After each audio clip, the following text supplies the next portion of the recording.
si O Hilda. ako si Hilda Campinya. Nakahalam o kwarta. O nakawala mo kwarta sa hagdan. O kiva. Gipuhunan sa tangkong o liso sa tangkong ug sa mga abono.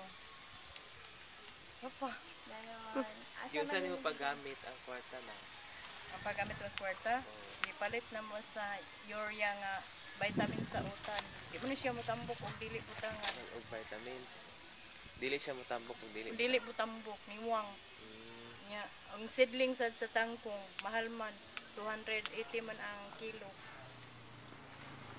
Dayon, every unsa man ka mag-harvest taga simana. Sa isa ka semana katulo ko maka-harvest ani. Ah, Sa tangkong kuan tag 18 days na siya. Then harvestan na sa ay maka-harvest. magtanom eh.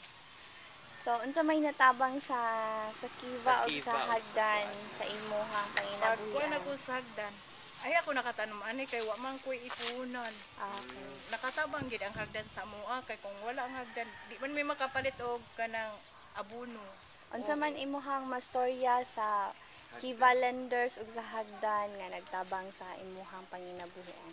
Para sa kung ako ikastorya sa hagdan, nakatabang gid ang hagdan sa mua kay kung wala ang hagdan di man may ani makakuan kay paliton man ang seedling.